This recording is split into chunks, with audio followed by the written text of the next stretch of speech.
Luwe godhong minjo enake dimasak apa ya? Apa jangan asam piye? Kowe ngikutane terus ya.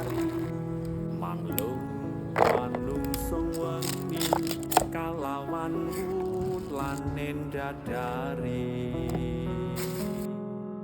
ngambar rum sasmita sang kumbang wewayang rangsang pucuk sarining kembang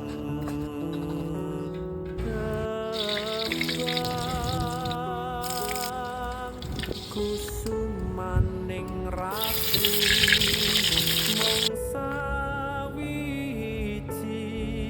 kinanti mematri sajroning ati Monggo lur dahar.